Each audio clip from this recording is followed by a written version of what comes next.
사람이 사람 되게 만드는 수많은 것들이 있다라고 생각을 합니다.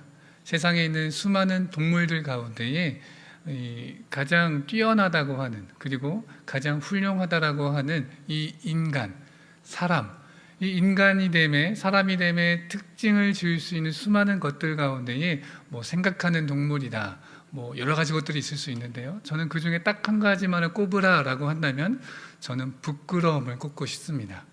조금 더 어려운 말로 수치심을 꼽고 싶습니다. 동물 가운데 수치심을 느낀다, 저는 못 봤던 것 같아요. 오히려 동물이라면 자기가 가진 것을 더 뽐내려고 하고, 어떤 것을 더 얻기 위해서, 먹을 것을 얻기 위해서 강탈하거나 그런 양육강식의 시기를, 그런 것을 보이기는 하지만 자신이 뭔가 나쁜 것을 해놓고서 그것을 부끄러워하고 자책하고 숨기려 한다? 저는 아마 보지 못했던 것 같습니다. 아마 인간이 인간 되게 만드는 중요한 요소 중에 하나가 부끄러움, 수치심, 다른 말로는 뭐가 있을까요? 양심이라고 하는 것이 있을 것 같습니다. 이 부끄러움이라고 하는 것이 어떤 말인지 제가 참 좋아하는 이 녹색 창에다가 물어보았습니다. 부끄러움이 어떤 건가요? 물어보았더니 거기에서 이렇게 대답을 해줍니다. 양심에 거리낌이 있어 떳떳하지 못한 마음이 부끄러움이다. 떳떳하지 못한 마음이 부끄러움이다 라고 이야기하는 것입니다. 이 부끄러움에 대해서 한번 생각을 해보았습니다. 우리는 그렇다면 과연 언제 부끄러움을 느끼는가? 우리 성도님들은 부끄러움을 느끼면서 살아가십니까? 네, 아무도 그렇지 않으시군요. 우리가 부끄러움을 느끼면서 살아갈 때가 참 많이 있습니다. 저는 특별히 세 가지의 순간을 뽑고 싶은데요, 사실 이 세 가지는 비슷한 순간이기는 합니다. 첫 번째는 남들 앞에 나설 때입니다. 다른 말로 남들의 시선을 받을 때입니다. 대표적인 일들이 겨울철에 일어납니다. 우리 겨울철에 신호등이 깜빡깜빡하게 되면 급한 마음에 마구 뛰어가다가 그만 길바닥에 얼어있는 얼음을 밟고 하늘을 향해 싱크로드 나이트 스위밍을 하듯이 발차기를 팍 하고 넘어지는 그 순간 우리는 무엇을 느끼죠? 고통을 느껴야 할 텐데 고통은 느끼지 않고 부끄러움만을 느낍니다. 그래서 부끄러움이 우리의 몸과 정신과 모든 감정 상태를 통제해서 아픔을 느끼지 않고 재빨리 일어나 아무 일도 없었다는 듯이 태연하게 걸어가게 만드는 것, 그게 부끄러움입니다. 왜 이때 부끄러움을 느낍니까? 수많은 사람들이 저를 쳐다보고 있거든요. 그러니 그 부끄러움을 견딜 수가 없어서 아픔 따위는 느낄 겨를이 없는 것입니다. 두 번째는 어떠한 일을 할 때 우리가 부끄러움을 느낄까요? 남들 앞에 떳떳하지 못할 때 그렇습니다.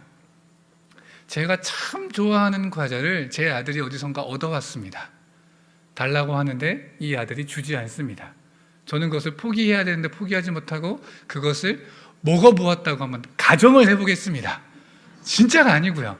가정을 한번 해보겠습니다. 그래서 그 과자를 맛있게 홀라당 까먹고 이 다음날 아침에 아들이 잠에서 깨어나서 눈을 비비고 아빠 내가 좋아하는 이 과자 어디 갔어? 글쎄 이렇게 얘기할 때 저의 마음은 부끄러울 것입니다. 떳떳하지 못하니까요. 아들의 허락을 받지 않고 과자를 먹었다면 그것은 떳떳하지 못한 일이니 그것에 대한 질문을 받게 되었을 때 우리는 부끄러움을 느낄 수밖에 없습니다.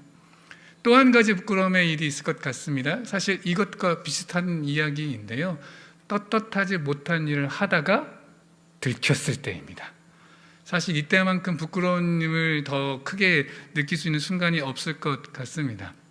떳떳하지 못한 것을 한 것을 숨긴 것만으로도 부끄러울 텐데 그것을 들키는 순간 나의 민낯이 드러나고 나의 악함이 드러나고 나의 정말 천박함이 드러나는 그 순간 우리는 부끄러움을 느낄 수밖에 없습니다. 그렇다면 우리에게 있어서 이 부끄러움이 많은가 한번 돌아보게 될 때에 저는 두 가지 시각으로 말해볼 수 있을 것 같다고 생각합니다. 아니, 한 가지로 이야기할 수 있을 것 같습니다. 그것은 바로 과유불급이라고 하는 것입니다. 과유불급이 무슨 말입니까? 많다고 좋은 것이 아니다라고 하는 것이거든요. 부끄러움은 우리에게 필요합니다. 그렇지 않나요? 부끄러움을 느끼지 못하고 살아가는 사람에게 우리는 뭐라고 이야기합니까?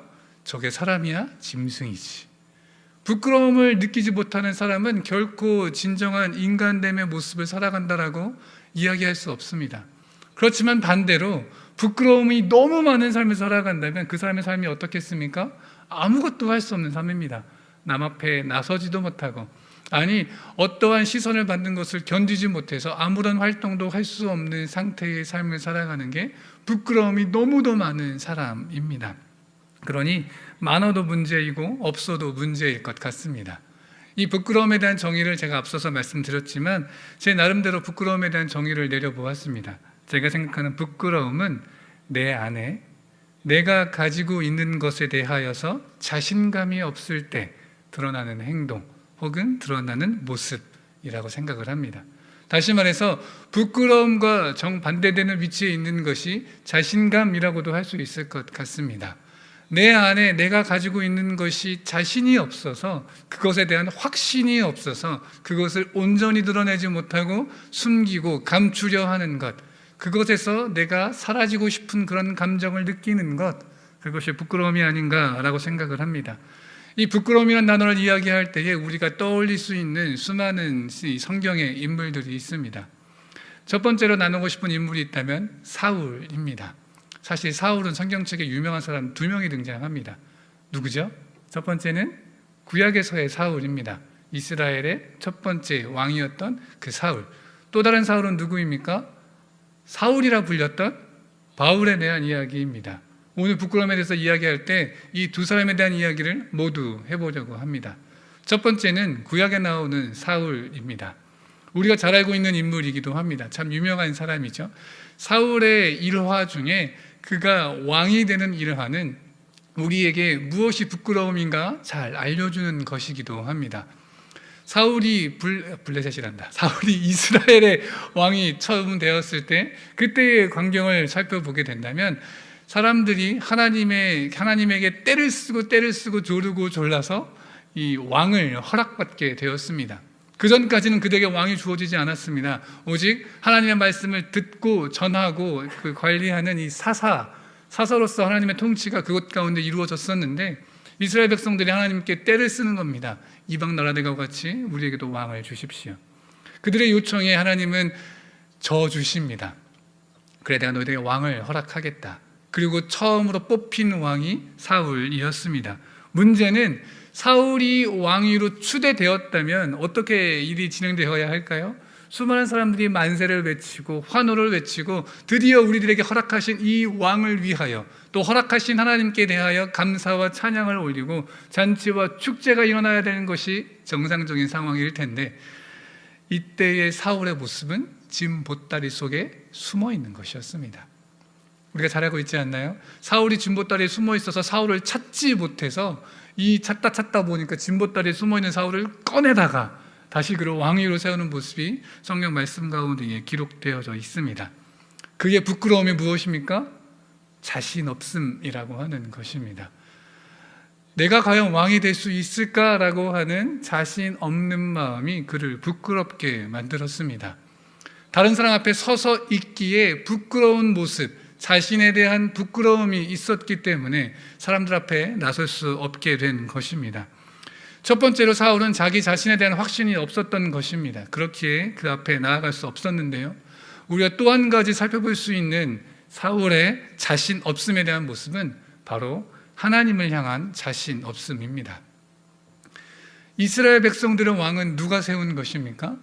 이스라엘 백성들이 세운 것입니까? 자신들끼리 회의하고 토론과 토의를 거쳐서 우리 가운데 가장 뛰어난 사람을 왕으로 세우자. 그래, 기스의 아들 이 사울이 키도 크고 훌륭하니 이 사람 우리의 왕으로 세웠으면 좋겠다라고 하는 사람들의 판단과 회의를 통해 나온 것입니까?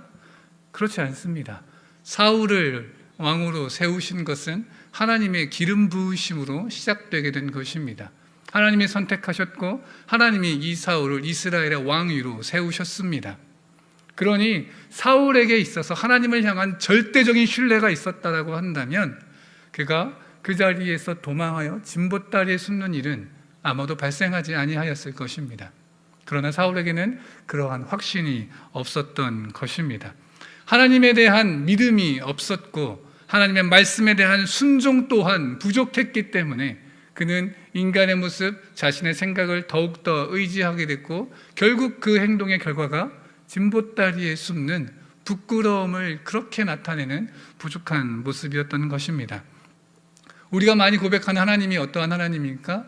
내 생각보다 더 크신 하나님, 내 계획보다 더 훌륭한 계획, 우리를 향한 수많은 가장 좋은 일들을 계획하고 인도하시는 그분을 고백하며 나아가지 않습니까? 이사야 55장 9절에서도 그렇게 말씀하십니다. 내 생각이 너희의 생각보다 더 높음이니라. 분명히 말씀하고 계십니다.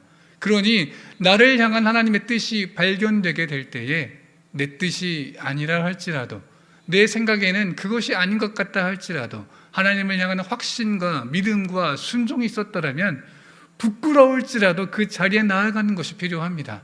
그러나 사울에게는 그렇지 못하였습니다. 그의 부끄러움은 자신 없음이었습니다. 두 번째 부끄러움에 대한 이야기를 해보려고 합니다. 두 번째는 제자들의 부끄러움입니다. 우리가 잘 알고 있는 이 12 제자들의 부끄러움은 어떠한 것이었을까요? 그들의 부끄러움은 십자가였습니다. 십자가라고 이야기할 때 지금에서야 우리는 십자가는 예수 그리스도께서 우리를 구원하신 표요, 구원의 능력에 담겨있는 참으로 귀하고 귀중한 것, 그 어느 것과도 바꿀 수 없는 가장 소중한 것이겠지만 로마 시대에 있어서 십자가는 가장 최악의 것이었습니다. 가장 불명예스러운 것이었고 실패와 수치의 상징 십자가였습니다. 더불어 이 십자가는 죽음의 상징이기도 하였고 인간이 경험할 수 있는 가장 큰 고통의 상징이기도 하였습니다. 그러니 제자들은 이 십자가를 당연히 부끄러워했습니다. 그들의 그것은 상식이었습니다. 십자가를 좋아하는 사람 아무도 없었고 십자가와 연관되어진 일 자체를 꺼려했던 것이 그 당시를 살아가는 사람들의 당연한 상식이었습니다. 그것은 예수님의 뒤를 따르던 12 제자들에게도 마찬가지였을 것입니다. 그들 마음속에 십자가를 향한 부끄러움을 가지고 있었습니다. 문제는 예수님께서 그 십자가를 지시게 되셨다라고 하는 것입니다. 평소에 자신들이 생각할 때 가장 부끄럽고 수치스럽고 가장 최악 중에 최악이라고 했던, 그렇게 여겨왔고 당연시되었던 그 십자가를 우리 주님께서 지시게 되었습니다. 그렇다면 어떤 일이 발생해야 되겠습니까? 그 십자가의 의미가 변화되어야 되지 않을까요? 내가 가장 사랑하고 내가 가장 따르고 내가 하나님의 아들이라고 고백한 그 예수 그리스도가 십자가를 지게 되셨으니 이제는 그 십자가가 나에게 대해서 전혀 다른 의미로 다가와야 할 텐데 그들은 그 현실 앞에 어떠한 것을 선택하였습니까? 도망하는 것이었습니다. 자신에게 다가오는 십자가의 의미를 변화시키지 않고, 아니 변화시키지 못하고 결국 그들은 여전히 십자가를 부끄러워하여 십자가를 지시는 예수님에게서 도망하였습니다. 그들이 가지고 있었던 십자가, 그들이 가지고 있었던 부끄러움의 모습은 두려움이라고 하는 것이었습니다. 너무도 두려워서 이 십자가가 나에게도 찾아오지 않을까, 저 예수님이 지시는 그 십자가가 나에게도 임하지는 않을까, 내가 계속 예수님의 뒤를 따라가다가는 나 또한 십자가를 지게 되지는 않을까, 그 두려움이 제자들로 하여금 십자가에 대한 부끄러움으로 도망하게 한 것이었습니다. 베드로의 이야기를 우리는 잘 알고 있습니다. 베드로가 어떠한 모습을 가졌습니까? 그래도 제자들 중에서는 끝까지 예수님의 뒤를 따라갑니다. 그러나 결국 그가 보였던 행동은 예수님을 3번이나 모른다, 모른다, 저주하면서까지 모른다. 그의 마음속에 가득한 두려움 때문에 예수 그리스도의 십자가까지 부끄러워하게 된 것입니다. 또 하나의 부끄러움을 들고 싶습니다. 또 하나의 부끄러움은 사도 바울입니다. 사도 바울에게 있어서 부끄러움은 어떠한 것이었겠습니까? 여러분 한번 생각해 보셨습니까? 제가 지금 이야기하고자 하는 사도 바울은 사도 바울일 때의 이야기가 아니라 사울일 때의 이야기입니다. 사도 바울의 첫 등장은 사울로서 등장하는데요, 이 사울이 처음 성경책에 등장할 때에 그가 가지고 있었던 삶의 모습이 어떠한 것이었습니까? 그는 부끄러워하는 것이었습니다. 어떤 부끄러움이었냐면 예수 그리스도를 부끄러워하는 것이었습니다. 앞에서 있었던 자신 없고 무서워하는 그런 부끄러움과는 조금 결이 다른 부끄러움입니다. 그가 가지고 있었던 부끄러움은 분노와 맞닿아 있습니다. 바로 어찌 감히 예수를 믿는가라고 하는 부끄러움이었습니다. 본인 스스로 바리새인 중에 바리새인이고 하나님의 율법을 지켜나가는데 철저한 사람이었고 하나님의 말씀을 연구하는 가말리엘 학파에서 열심히 공부했던 사람으로서 어찌 감히 살아계신 하나님을 내버려 두고 자칭 하나님의 아들이라 칭하는 저 사람을, 십자가에 죽은 처형된 실패한 저 사람을 어찌 믿을 수 있는가? 참으로 부끄럽다. 그러니 나의 사명은 저 부끄러운 일을 당당히 자행하고 있는 교인들을 다 잡아다가 감옥에 가두는 것이다. 이 사울은 예수님을 믿는 것 자체를, 예수 그리스도 그 자체를 부끄러워했던 사람이었습니다. 하나님의 백성으로서 가지고 있는 자존심에, 하나님의 백성이라는 그 자긍심에 강한 스크래치를 내는 것이 바로 예수님을 믿는다라고 하는 것이었습니다. 그렇기에 그는 이 부끄러움과 수치스러움을 해결하기 위해서 위협과 살기가 등등한 채로 예수님을 믿는 사람들을 감옥에 가두기 위한 박해자의 삶을 살아가게 되었습니다. 다시 말해 이 사울이 갖게 된 부끄러움은 정죄를 통해서 나타난 부끄러움입니다. 근데 여러분 잘 아시는 것처럼 정죄하는 것은 매우 위험합니다. 정죄할 수 있는 권한, 정죄하실 수 있는 분은 오직 누구이십니까? 우리 하나님이십니다. 하나님만이 사람을 판단하실 수 있으시고 하나님만이 정죄하실 수 있으십니다.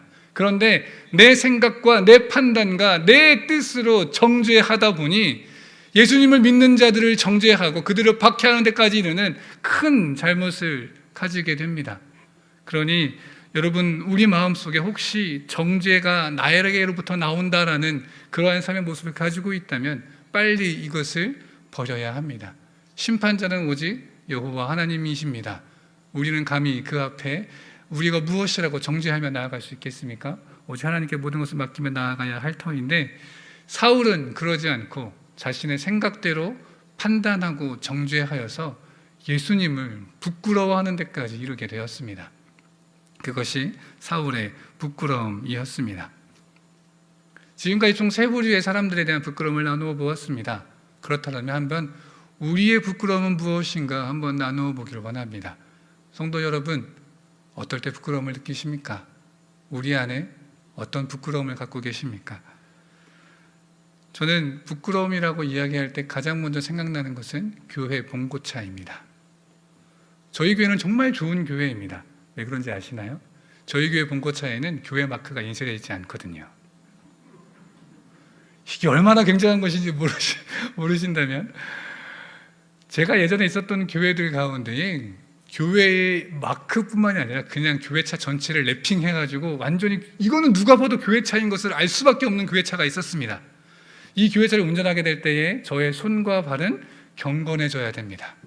신호에 집중해야 되고 자칫 잘못 범법자가 되지 않기 위하여 또 뒷차나 앞차에게 빵빵 소리를 듣지 않기 위하여 온 정성을 쏟아야 합니다. 왜냐하면 누가 봐도 교회차인데 이 교회차가 빨간불에 지나가거나 과속하거나 위협 운전하거나 물론 제가 그런다는 것은 아니지만 그러한 일이 있어지면 너무 안 되니까요. 그래서 이제 그것들 정말 조심하게 되는데 그로부터 오는 피로감이 정말 대단합니다. 그런데 저희 교회차는 없습니다. 그래서 가끔씩 이 청년들과 혹은 또 교회분들 같이 먼 장거리 운행할 때도 조금 편안하게, 그런데 사실 그러한 생각을 하게 될 때에 제 안에 찾아오는 것이 바로 부끄러움이라고 하는 것입니다. 왜 나는 우리 교회 봉고차에 교회 로고가 없는 것을 다행이라고 생각하는가? 이것이 언뜻 보면 되게 재미있는 말일 수 있겠지만 깊게 들어가면 참 부족하고 연약한 부끄러울 수밖에 없는 저희의 모습을 발견하게 될 수밖에 없습니다. 다시 말해서 제가 말하는 부끄러움은, 우리들의 부끄러움의 모습은 다른 사람에게 내가 그리스도인인 것을 알려지게 되었을 때에 느끼는 부끄러움이라고 하는 것입니다. 우리의 삶 한번 돌아보길 원합니다. 성도 여러분 어떠십니까? 다른 사람이 내가 교회를 다니고 있다는 사실을 알게 되었을 때에 성도 여러분들 떳떳하십니까? 아니면 부끄러우십니까? 제가 중학교 때 정말 듣기 싫었던 말, 야, 너도 교회 다니냐? 네가 목사 아들이야? 라고 하는 이 말이 저는 너무 듣기 싫었습니다. 저를 가두는 마치 족쇄와도 같았거든요. 목사 아들이니 교회 다니는 사람이니 경건하고 착하고 친절해야 돼. 그 모든 그런 것들이 너무도 싫어서 그것을 딱히 드러내지 않았던 것이 저의 과거의 모습이었었는데 성도 여러분들 어떠십니까? 당신도 교회 다니십니까? 라고 하는 그 질문 앞에 떳떳하십니까? 당당하십니까? 예, 저의 삶을 보십시오. 제가 교회 다니는 성도입니다. 라고 말씀하실 그런 모습을 삶아가고 계십니까? 왜 우리는 다른 사람들이 내가 교회 다니는 것에 대하여서 알게 되었을 때 부끄러움을 느낄까요? 그 이유는 그리스도인으로서 우리는 희생과 섬김과 손해봄과 정의와 공의의 실현, 마땅히 이러한 삶을 살아가야 하는데 이러한 삶을 이루지도 못하고 이루기도 싫기 때문에 우리 안에 부끄러움이 찾아오게 되는 것입니다. 또 하나의 부끄러움은 기독교 자체를 부끄러워하는 모습입니다. 교회를 부끄러워하는 것이요. 이 교회의 부끄러움이 일어나게 된 큰 사건 두 가지가 있었습니다. 첫 번째는 2002년도에 있었습니다. 자그마치 20년 전 일이죠. 이때 어떤 일이 있었나요? 전 국민이 떠들썩한 밤 11시만 되면 온 사람들이 TV 앞에 모여 앉아 있었던 월드컵 얘기가 아닙니다. 무슨 일이었을까요? 샘물교회 사건입니다. 기억하십니까? 아프가니스탄에 단기 선교 갔다가 수많은 사람이 피랍되고 그 가운데에 희생자가 생겨났었던, 대한민국이 테러리스트와 협상해서 그들을 빼놓을 수밖에 없었던 가슴 아픈 사건 말입니다. 그때의 기독교가 들었던 조롱과 멸시와 그 손가락질은 이루 말할 수가 없습니다. 요 근래는 어떤 사건이 있었나요? 코로나입니다. 물론 신천지는 저희와 전혀 상관이 없는 곳이지만 세상 사람들이 볼 때는 똑같은 곳입니다. 야, 니네가 뭐 다를 게 뭐야? 대체 니네가 코로나 때 잘한 게 뭐야? 그렇게 모이지 말라는데 왜 모여가지고 이러는 거야? 그렇게 하는 손가락질과 조롱 같은 것들 말입니다. 혹시나 우리에게 이러한 것들 때문에 교회에 다닌다고 하는 것이 부끄러운 일이 되어져 버린 우리의 모습은 없습니까? 마치 교회에 다니는 것이 교회의 부정적인 모습 때문에, 야, 교회가 더 한다며, 교회가 더 더럽다며, 교회가 하는 짓들을 보니 너희들 세상에 있는 다른 종교단체들과 아니 오히려 더 심한 것 같은데, 그런 조롱과 손가락질에 대한 이야기가 나올 때마다 우리는 혹시 숨기며 부끄러워하고 있지는 않으십니까? 분명한 것은 드러내지 않는 숨김은 부정하는 것과 같은 것입니다. 내가 예수님을 드러내지 않고 숨기고 있다면 그것은 내가 예수님을 부정하는 것과 같은 것입니다. 여러분, 내가 예수님을 입 밖으로 소리내어서 나는 교회 안 다녀, 나는 예수 믿지 않아 라고 이야기하는 것만이 예수님을 부정하는 거라고 생각하십니까? 그것만이 부인하는 것이라고 생각하십니까? 아니요, 그렇지 않습니다. 내가 드러내지 않고 숨기고 있는 것, 그것 또한 예수님을 부인하는 것입니다. 내 신앙을 부정하는 것입니다. 그런데 오늘 말씀에서는 어떻게 이야기합니까? 사도 바울은 분명히 예수 그리스도를 부끄러워했습니다. 그를 부끄러워함으로 그를 믿는 자들을 참지 못해서 감옥에 가두었던 사람입니다. 그런데 그가 오늘 말씀에 분명하게 고백합니다. 내가 복음을 부끄러워하지 아니하노니. 갑자기 그의 논조가 바뀝니다. 그 전까지 그의 삶은 분명히 복음을 부끄러워하는 사람이었는데 그가 예수 그리스도를 만나고 그분을 통한 복음의 능력을 얻게 되고 그분을 통하여서 복음에 대한 하나님의 은혜를 참되게 깨달아 새로운 사람이 되었을 때에 복음을 부끄러워하지 않는, 오히려 복음을 담대하게 전해 나아가는 놀라운 일이 일어나게 되었습니다. 그가 복음을 부끄러워하지 않을 수 있었던 그 이유가 바로 그 뒤에 나옵니다. 바로 복음에는 구원을 주시는 하나님의 능력이 담겨 있기 때문에 그렇습니다. 그 이전까지 사도 바울의 세계에 있어서는 구원을 주시는 것이 구약에서의 율법의 내용들밖에 없었습니다.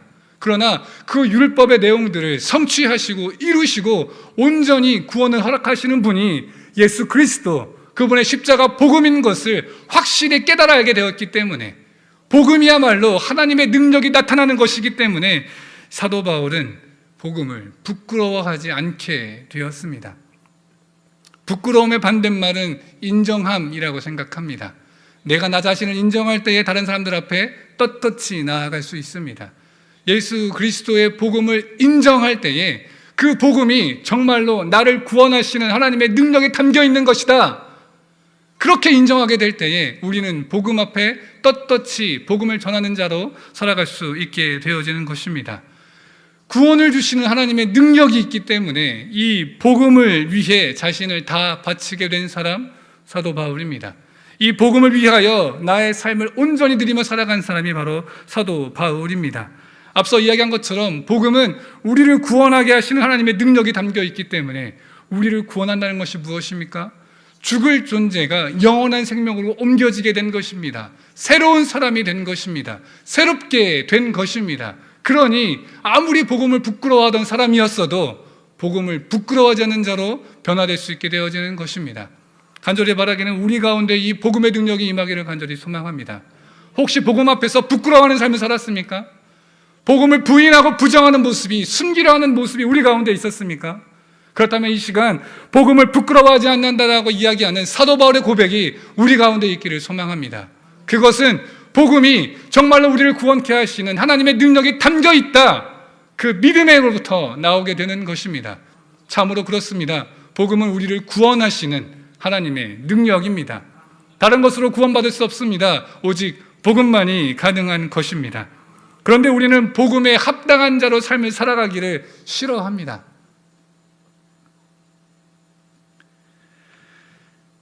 복음을 전하는 자, 사도 바울의 삶인데요, 이 사도 바울이 복음을 부끄러워하지 아니한다라고 고백할 수 있었던 두 번째 이유는 그 복음에 하나님의 능력이 담겨 있던 것을 믿었기 때문이기도 하지만 자신이 복음을 전하는 자로 합당한 삶을 살았기 때문에 그렇습니다. 우리가 왜 복음 앞에 부끄러워하고 숨기려 합니까? 복음을 전하는 자로 합당한 삶을 살아가지 못할 때 그렇게 되는 것입니다. 복음을 전하는 자로 합당한 삶을 살아가고 있지 않을 때 우리는 복음을 부끄러워하게 됩니다. 복음을 전하는 자로 합당한 삶을 살아가기 싫을 때 우리는 복음을 부끄러워하게 됩니다. 희생과 섬김과 손해봄과 하나님의 정의하심과 공의로우심을 내 삶 가운데 이루려 하지 않고 내 생각과 내 욕심대로 삶을 살아가려고 할 때, 여전한 세상의 가치와 옛사람의 모습을 추구하며 살아갈 때 우리는 복음을 부끄러워할 수밖에 없게 되는 것입니다. 그러나 오늘 말씀에서는 분명히 이야기합니다. 믿음으로 믿음에 이르게 한다. 이 복음은 믿음으로 믿음에 이르게 한다. 이것이 무슨 말입니까? 믿음으로 믿음에 이르게 한다는 것은 믿음이야말로 우리의 신앙생활의 처음이요 마지막이라고 하는 것입니다. 여러분, 사울은 처음에 부끄러워했습니다. 그러나 나중에는 어떻게 되었나요? 물론 이 부끄러움은 어떻게 보면 되게 좋은 모습이었습니다. 겸손한 모습이기도 했고 하나님께 자신의 결정을 부탁하고 하나님의 뜻을 구하는 모습이 있었기 때문에 그렇습니다. 그러나 나중에는 하나님을 믿지 못하고 오히려 자신의 생각에 옳은 대로 아말렉과의 전투에서 자기 마음대로 다 진멸하라 하신 것을 자기 뜻대로 해버리는 부족한 모습이 나타나고 말았습니다. 처음에 믿은 그 믿음 끝까지 우리가 믿음으로 나아가야 할 것입니다. 복음을 믿었고 그 복음이 나에게 구원을 주는 것이라고 확신하게 됐다면 다른 것으로는 없다라고 하는 그 믿음이 끝까지 우리에게 있어져야 할 것입니다. 또한 의인은 믿음으로 말미암아 살리라 라고 말씀하십니다.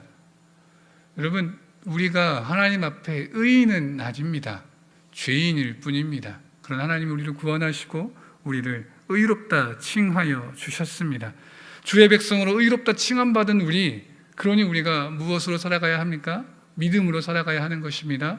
나를 구원하신 하나님의 그 은혜를 믿음으로 살아가야 하는 것입니다. 그것을 전하는 자로 믿음 가운데의 삶을 살아가야 하는 것입니다. 하나님을 나의 하나님으로 믿는 믿음, 그저 관념적인 것이 아니라 진짜 하나님이 나의 하나님 되신다. 그러니 내 삶에 모든 것을 하나님께 올려드리는, 나로 하나님의 백성 되게 하셨으니 그 백성에 알맞는 삶을 살아가는 것, 그것이 우리가 부끄럽지 않고 당당함으로 믿음 가운데 살아갈 수 있는 모습이라고 말할 수 있습니다. 다시 말해 주님께서 말씀하신 것처럼 세상의 소금과 빛으로 살아가야 하는 것입니다. 소금과 빛은 자신의 형태를 유지하고서는 그 맛과 그 빛을 낼 수 없습니다. 녹아져야 하고 태워져야 합니다. 녹아지는 고통과 태워지는 희생이 있을 때에야 소금과 빛의 삶을 살아갈 수가 있습니다.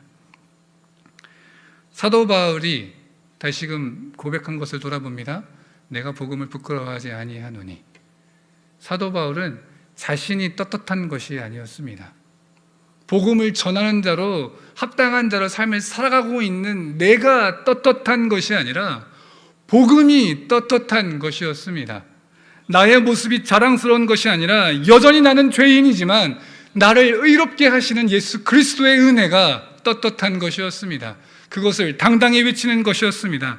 그러니 우리의 삶의 모습 가운데에서 주님, 나는 여전히 죄인이지만 나를 구원케 하시는 이 복음을 내가 전하는 자로, 이 복음을 부끄러워하지 않고, 물론 나는 여전히 죄인으로서 참 부끄럽고 연약한 존재이지만 나에게 구원함을 주시는 이 복음을 부끄러워하지 않고 전하는 자가 되겠다라고 하는 결단이 우리 가운데 있기를 원합니다.